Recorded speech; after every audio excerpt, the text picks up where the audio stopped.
Today we're going to look at proportion word problems. So first off, we need to know what a proportion is. So a proportion is an equation that states that two ratios are equal.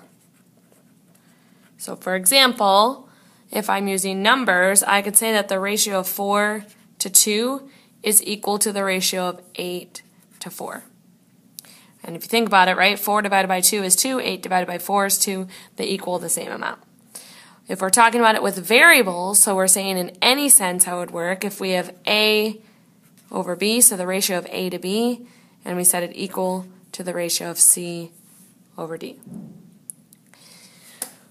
So determining whether two ratios form a proportion. So we can have two ratios, and if they're equal, they form a proportion. But if not, they don't. So we're determining if it works. So we have what we call the cross products.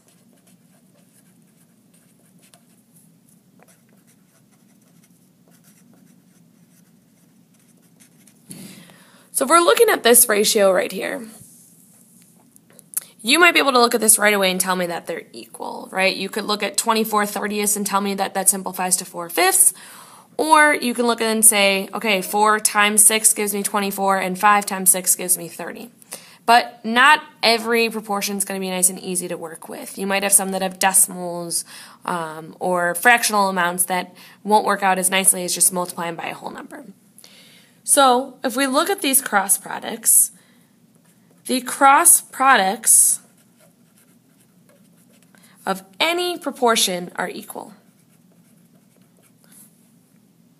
So what that means is if the ratio A to B is equal to the ratio C to D, then these cross products should be equal. Well, the word product means we're multiplying.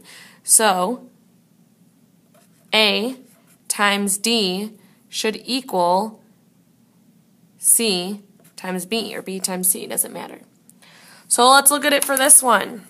We've got A and D here. So 4 times 30 should equal these cross products here.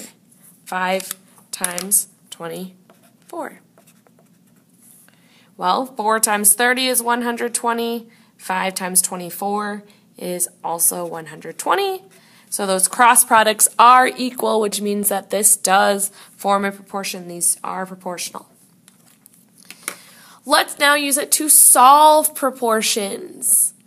So if we're looking at the proportions, we're looking at the cross products to solve. So basically, first, I'm going to figure out of my cross products, so we have our two cross products, which of them have the two numbers across from each other. It would be this set. So I'm going to multiply those two together. 4 times 2.6. which gives me 10 and 4/10. And then you're going to divide by the number that's opposite the variable. So n is in the cross product with 3.2, so I'm going to divide 10 and 4/10 divided by 3 and 2/10, and I'm getting an answer of n equals 3 and 25/100, or maybe you round that to about 3 and 3/10. So again, let's look at this second one.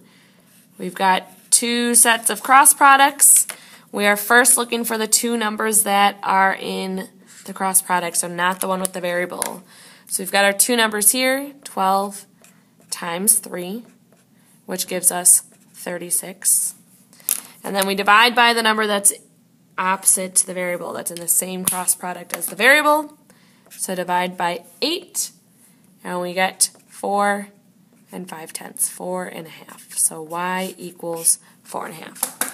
So that's solving basic proportions, but proportions are nice because you can apply them to word problems. You certainly don't need to use a proportion to solve all of these word problems, but I do think it's a good way to keep it organized so you don't really have to figure out what you need to multiply or divide. So let's look at this first example. A 12-ounce bottle of shampoo lasts Enrique 16 weeks. How long would you expect an 18-ounce bottle of the same brand to last him? So basically, first I'm identifying what the two units are that we're talking about. So first, we're talking about ounces of shampoo. And then the other unit that we're talking about is weeks. So basically, I'm going to set up my own proportion comparing those two units. So we're comparing ounces and we are comparing weeks. So I'm going to plug in what I know. There are 3 numbers given to me, and let's see where I should put them in the proportion. So this 12 is talking about ounces of shampoo. So I'm going to match that up with the ounces. So 12 ounces lasts 16 weeks. So the 16 matches up with weeks. Then the last number, we're looking at the 18. Is it talking about ounces of shampoo or weeks? Well, it says 18 ounces. So I'm going to match that up with ounces. And I'm solving for weeks. And if you look, it says how long would you expect it to last, which means we're solving for the weeks there. Now, let's, again, look at our cross products. So we have 2 sets of cross products. The 2 that have numbers across from each other are the 16 and the 18. So I'm going to multiply 16 times 18, which gives me 288. And then I'm going to divide by the number that's opposite the variable, that's in the cross product with the variable, which is 12. So 288 divided by 12, which gives me 24 weeks. Then we're going to do one more together, and I'm going to have you try the last one on your own.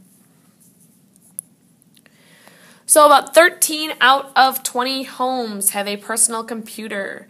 On a street with 55 homes, how many would you expect to have a personal computer? So again, first I'm looking at what I'm talking about here. So what are my units? So I see that we're talking about computers and we're talking about homes and total homes, 13 out of. So I'm comparing homes that have computers to the total homes. So I'm having the top of my proportion represent those that have computers, and then the bottom representing the total number of homes. So if I look, I have 3 numbers given to me again, and now I just have to figure out where they go. So 13 out of 20 have a computer. So remember, the ones that have computer aren't all of them. The bottom is the total. So 13 is part of the total. 20 is the total amount of homes. So 13 is representing those that have computers out of 20 total homes.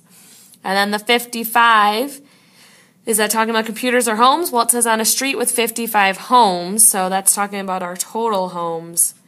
We are solving for the number of computers. And if you look at the question, it says how many would you expect to have computers, which is what we're solving for. So now, let's go ahead and look at our cross products. So we want to multiply the 2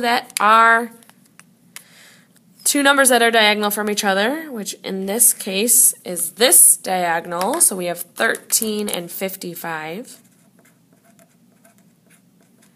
which multiplies to 715. And then we divide by the number that's opposite the variable. So 715 divided by 20 gives us 35 and 8 tenths homes with computers. Now I'd like you to do this last one on your own and then get your answer checked.